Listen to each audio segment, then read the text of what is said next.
इस ज्ञान को समझ रहे हैं, जो बहुत सालों से अन्य अन्य पंथों में जुड़े हुए थे, कोई 20 साल से, कोई 30 साल से, कोई 50 साल से,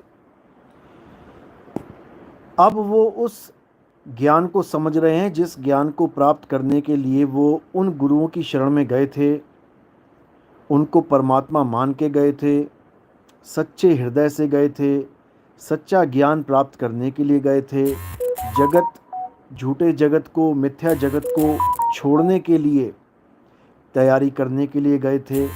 लेकिन जब उन्हें समझ में आया कि जितने सालों से वो ये सब कर रहे हैं, वो सब उनको उस लक्ष्य तक नहीं पहुंचा सकता, वो ज्ञान वहाँ तक नहीं पहुंचा सकता जहाँ वो पहुंचना चाहते हैं। जिस ज्ञान को वो प्राप्त करना चाहते हैं वो उन पंथों में उनको नहीं मिला। हज़ारों मैसेज आते हैं कि हमारे पैरों से ज़मीन खिसक गई। जब हमने गहराई में जाकर आपका सत्संग सुना, एक एक बात को समझा, तो हमारे पैरों से ज़मीन निकल गई। हम बता नहीं सकते, दिन रात का चैन उड़ गया है, नींद नहीं आ रही है, घर वाले कह रहे हैं पागल हो गया है, पागल हो गया लग रहा है। दवाइयाँ तक करा डाली लोगों ने, हमारी घर वालों ने। ऐसे ऐसे फ़ोन आते हैं और ये सच ही है। हमारे सत्संग सुन के जन्मों जन्मों का जो अज्ञान है, जो जन्मों जन्मों की नींद है, वो टूट जाती है। ये जीव जन्म जन्म से जिसका प्यासा है, उस वस्तु का भेद समझ में आ जाता है और फिर वो इस संसार में मन नहीं लगा सकता। भूल जाओ, फिर वो मन नहीं लगा सकता। फिर वो केवल सार के पीछे भागेगा, मुझे सत्य चाहिए, मुझे सार चाहिए। और जिस दिन उसको सार समझ में आ गया, उसका जन्म मरण का बंधन टूट गया। बहुत सिंपल सा खेल है। लेकिन अधूरे गुरुओं ने इतना घुमा दिया जीव को कि सोच भी नहीं सकते। जलेबी बिल्कुल सीधी होती है। आप देखोगे जलेबी बनाने वाला जब कपड़े में डालता है पूरा मसाला, उसके बाद जब वो दबाता है तो उस कपड़े में से सीधी धार निकलती है, बिल्कुल सीधी। लेकिन वो इतना शातिर होता है कि उस सीधी धार को भी ऐसा घुमा देता है कि उसकी जलेबी बना देता है। बहुत शातिर है, बहुत शातिर। जो चीज बिल्कुल सीधी गिर रही है उसको घुमा दिया उसने और नाम रख दिया जलेबी कि टेढ़ी होती है। इसी प्रकार जो सत्य ज्ञान है, जो मूल ज्ञान है, बिल्कुल सीधा है, बिल्कुल सीधा। जैसे तीर कमान से निशाना लगाते हो, बिल्कुल सीधा। लेकिन ऐसा घुमा दिया कि ठिकाने पे गोली कैसे पहुंचेगी, पहले गोली वहां जाएगी, वहां घूमेगी, फिर वहां से वहां आगे बढ़ेगी, फिर वहां घूमेगी, फिर वहां से आगे। अरे भाई, निशाना कोई मारे संत सुजान, सीधा निशाना लगाना है। ये 5 मंडल 7 मंडलों में नहीं घूमना है कि बाबा जी के साथ क्रीम बिस्किट खा रहे हो, बाबा जी के साथ घूमी घूमी करने जा रहे हो रूहानी मंडलों में। ये सारे रूहानी मंडल, ये सारे काल के जाल हैं। निकलो इन जालों से और सीधा निशाना लगाओ। अब कहाँ लगाना है निशाना? सीधे अपने आत्म तत्व में लगाना है, अपने आत्म स्वरूप में लगाना है। तुम्हें तुम्हारे स्वरूप का ज्ञान होना चाहिए। किसी और के चमड़े का, किसी और की शक्ल का ध्यान नहीं करना है। ये जितने भी चमड़े वाले बाबा जी बैठे हैं ना, इनका चमड़ा छूटते ही दोबारा चमड़ा मिल जाएगा इनको, क्योंकि ये अपने स्वरूप को जान ही नहीं पाए। ये अपने आत्म स्वरूप को जान ही नहीं पाए और तुम्हें भी अपने ही चमड़े में फंसा के चले गए। इन चमड़ा वाले बाबाओं से निकल लो, बच लो। ना तुम चमड़े हो ना गुरु चमड़ा है। चमड़ा तो छोड़ो, पत्थर पुजवा दिया लोगों ने। चमड़े तक भी सीमित रहते तब भी समझ में आता है कि चलो कम से कम आत्मा के साथ चमड़ा जुड़ा है तो कम से कम जीवित तो लग रहा है, कि जैसे जीवित है, खा रहा है, पी रहा है, चल रहा है, बोल रहा है, गा रहा है। समझ में आता है कि जीवित हो गया है, तब भी समझ में आता है कि चलो ठीक है।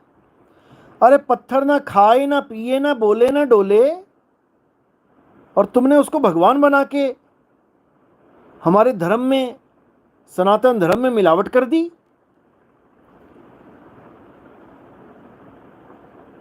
समझो इसको। हमारा सत्य सनातन धर्म क्या सिखाता है? हे अर्जुन, इस दुनिया में दो प्रकार के तत्व हैं। अध्याय 2 पढ़ो, मिलेगा तुम्हें, ढूंढो।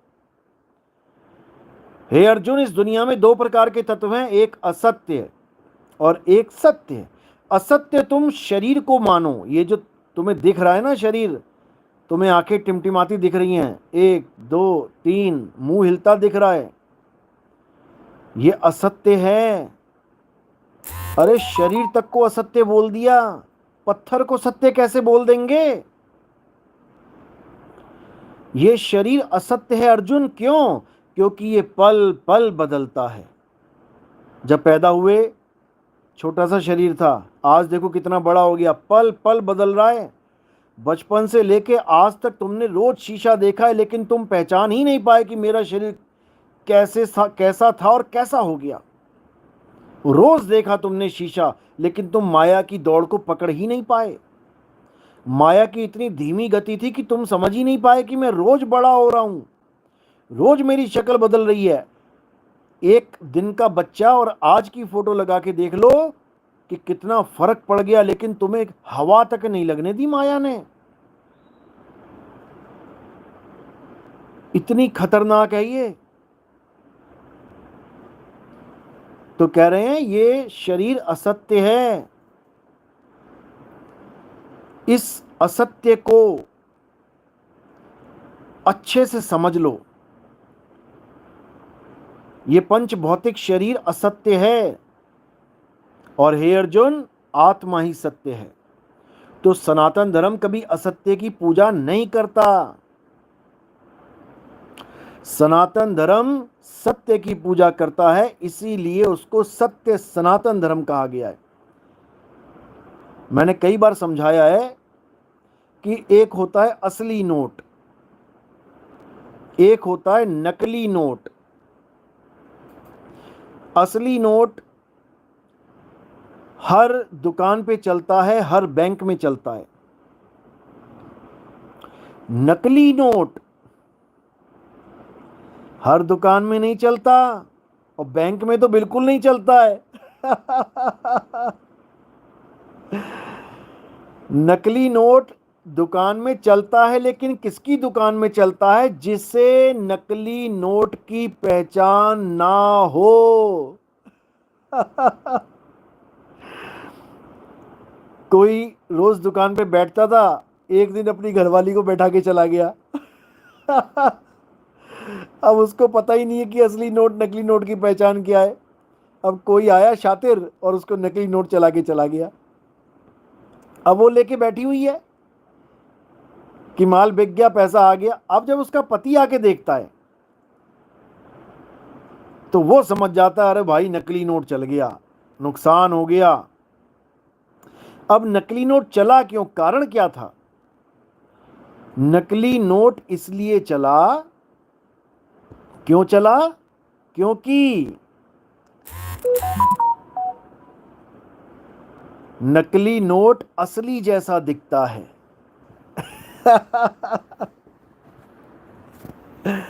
नकली नोट असली जैसा दिखता है, इसलिए चल गया।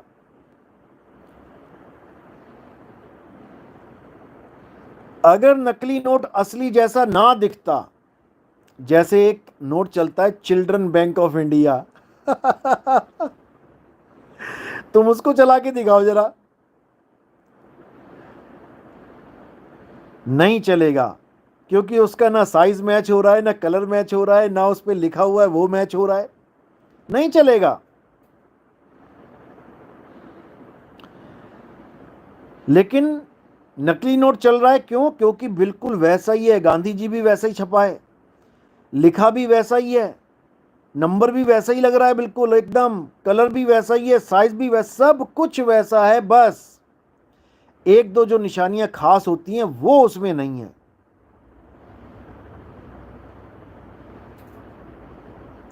इसलिए वो नकली नोट असली की तरह चल जाता है, नहीं तो उस नोट में ऐसा कोई गुण नहीं कि वो चल पाए, वो डस्टबिन में ही जाता है। अब ये नकली नोट भी चल जाता है, तब भी समझ में आता है कि चलो भैया एक जैसा दिखता है इसलिए चल गया। यानी जहां असली नोट चले केवल, वो बंदा ज्ञानी है, और जहां पे नकली नोट चल जाए वो अज्ञानी मूर्ख है। और अगर कोई फोटो स्टेट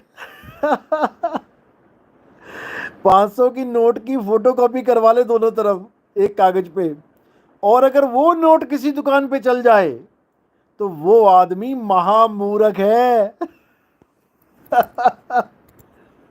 जो उस फोटो कॉपी को भी, उस जीरोक्स कॉपी को नोट समझ के ले ले, उसको असली नोट की तरह माथा टेक के रख ले, वो महामूर्ख है। इसी प्रकार इस दुनिया में भी तीन कैटेगरी के भगत होते हैं। एक भगत होते हैं जो असली नोट की परख जानते हैं कि असली क्या है, वो केवल असली को ही पूजते हैं, वो नकली नोट का सम्मान नहीं करते, समझ लो, वो नकली नोट को नहीं चलने देते। यानी जो परमात्मा को, जो अपने गुरु को आत्म स्वरूप करके जानता है, असल में वो ज्ञानी है, वो महाज्ञानी परम ज्ञानी है। जो अपने गुरु को शरीर करके नहीं मानता है कि मेरा गुरु आत्म तत्व है, वो परम ज्ञानी है। और जो गुरु को शरीर मान लेता है वो मूर्ख है। मूर्ख क्यों बन गया? क्योंकि शरीर चल रहा है, बोल रहा है, खा रहा है, पी रहा है, इसलिए वो समझ बैठा कि शायद गुरुजी ये बैठे हैं सामने। तुम्हें जो मोबाइल के स्क्रीन पे दिखाई दे रहा है ना चेहरा, अब जो तो ज्ञानी है वो इस चेहरे को नितिन दास नहीं मानेंगे। जो ज्ञानी पुरुष हैं वो इस चेहरे को, इस शरीर को नितिन दास मान ही नहीं सकते। उनको पता है कि मेरा गुरु ये शरीर नहीं है, मेरा गुरु आत्म तत्व है, आत्म देव है। और जो इस शरीर को गुरु मान बैठे हैं, जो शरीर को गुरु मान लेते हैं, वो मूर्ख हैं, नादान हैं। मूर्ख क्यों हैं? क्योंकि वो समझ नहीं पाए कि इस शरीर को चलाने वाला कौन है। जिसके सत्संग तुम सुन के जाग रहे हो वो बोल कौन रहा है? सत्संग बोल कौन रहा है? इस काया के, इस शरीर के माध्यम से तुम्हें ज्ञान कौन दे रहा है? अगर तुम उसको जान रहे हो तो तुम ज्ञानी हो, और अगर तुम इस शरीर को नितिन दास मान बैठे हो तो मेरे भाई तुम अज्ञानी हो। यानी जो आत्मदेव को मान रहा है गुरु, वो ज्ञानी पुरुष है, असली नोट का पारखी है। जो इस शरीर को नितिन दास मान रहा है, गुरुजी मान रहा है, वो नकली नोट चला बैठा है। अब एक और कैटेगरी है वो है महामूर्ख की। जो मेरी मूर्ति को नितिन दास मान बैठे, जो मेरी फोटो को नितिन दास मान बैठे, जो मेरे कैलेंडर को, मेरी फ्लैक्स पे कोई फोटो छपी है उसको नितिन दास मान बैठे, उसकी पूजा करने लग जाए, उसकी धूप अगरबत्ती करने लग जाए, दिया जलाने लग जाए उसके आगे, खड़ी बत्ती का देसी घी का दिया फोटो के आगे, महामूर्ख है, महामूर्ख, महामूर्ख चेला है वो हमारा।